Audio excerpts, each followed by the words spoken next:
Les chefs de 4 institutions de la République, le président de l'Assemblée nationale Vital Kamerhe, du Sénat Sama Lukonde, la première ministre Judith Suminwa et le président du Conseil supérieur de la magistrature, Dieudonné Kamuleta, ont tous pris part à la réunion interinstitutionnelle présidée ce jeudi 12 octobre à la Cité de l'Union africaine par le chef de l'État, Félix Antoine Tshisekedi Tshilombo. Ils ont débattu pendant plus de 3 heures autour de la première institution du pays garant de la nation des questions d'intérêt national relevant des domaines économiques, sociaux et sécuritaires.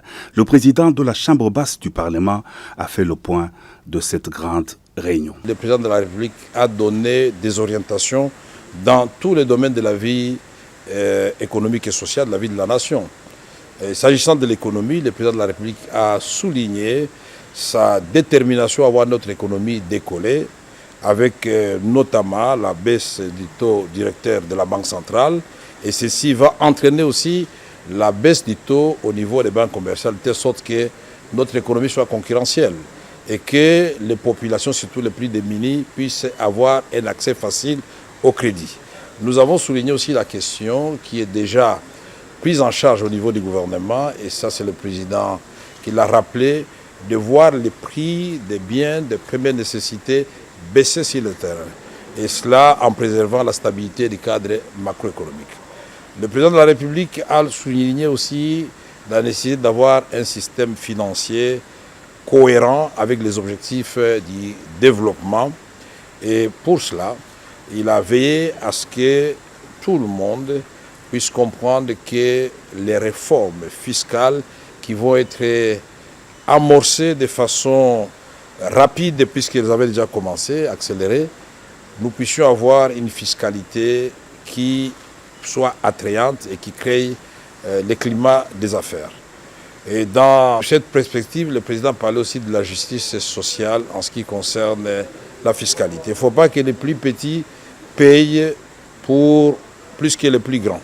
Une justice sociale qui puisse remettre chaque citoyen au niveau de ses obligations vis-à-vis de l'État. Nous avons aussi suivi les orientations du président de la République en ce qui concerne des mesures d'assainissement sous forme de loi, notamment les codes agricoles, pour rendre notre secteur agricole attractif. Et ce code est déjà au Parlement, c'est-à-dire à l'Assemblée et au Sénat. Nous allons le retourner au gouvernement pour une lecture avec le nouveau gouvernement, et au niveau de l'Assemblée comme du Sénat, nous allons accélérer son adoption. Le social des Congolais, ça a été l'essentiel du message du président aujourd'hui et de ses orientations, puisque non seulement nous avons parlé du secteur de l'éducation, où il faut renforcer la gratuité de l'enseignement au niveau de l'école primaire, mais commencer déjà à penser, même si on ne doit pas le faire tout de suite, à ce que cette gratuité soit aussi appliquée au niveau du secondaire. Ceci veut dire qu'il faut parachever totalement la gratuité au niveau de l'enseignement primaire de notre pays. Et le président a souligné aussi le secteur de la santé, et avec notamment l'épidémie que nous connaissons aujourd'hui de Mpox. Il faut non seulement la campagne de vaccination, de sensibilisation, et concernant les autres épidémies présentes et à venir, il a parlé de la prévention, qui est le bon système de santé. Nous avons aussi abordé et suivi le président de la République ses orientations en ce qui concerne le secteur judiciaire.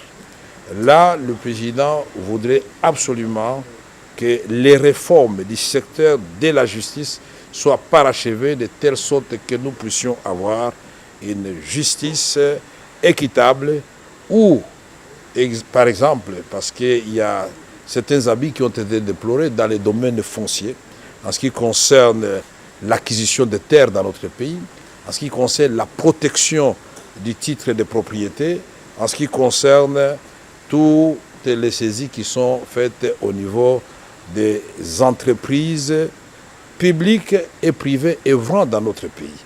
Toutes ces saisies-là, au niveau de la DGRAD, de la DGI, doivent cesser parce qu'il y a une façon de résoudre le problème des gens qui doivent à l'État de l'argent sans tuer l'investissement qui est fait, puisque cela a des répercussions sur les Congolais. Le président a parlé, vous vous en doutez bien, de la sécurité à l'est de notre pays. La façon de mettre fin à cette guerre avec la montée en puissance de l'armée, mais aussi comment protéger nos populations et leurs biens en parlant de la police professionnelle que nous devons absolument encourager, dont nous devons encourager la mise en place. Et il a parlé aussi des autres poches d'insécurité, notamment avec le Mombondo, le conflit de l'Angola et l'Angola à Kisangani, l'autre rive à Lubunga. Et ici, de voies et moyens sont étudiés au niveau de toutes les institutions pour ramener la paix totale sur l'ensemble de notre territoire.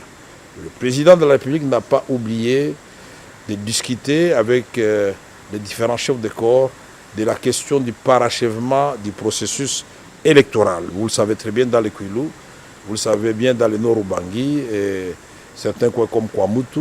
Il a dit même, nous ne devons pas oublier que Rutshuru et Massissi font toujours partie de la République démocratique du Congo. Et donc un calendrier clair sera donné par la CENI pour que ces élections puissent avoir lieu. Ici, la question des conseillers communaux a été soulignée. Et les instructions claires et les orientations nous ont été données par le président de la République pour voir comment ces conseillers communaux vont coexister d'abord avec les bourgmestres qui sont là et ensuite avec les bourgmestres qui eux-mêmes vont élire. Il s'est agi de la première réunion interinstitutionnelle présidée par le chef de l'État, conformément à l'article 69 de la Constitution reconnaissant au président de la République les prérogatives de veiller au fonctionnement harmonieux de toutes les institutions de la République.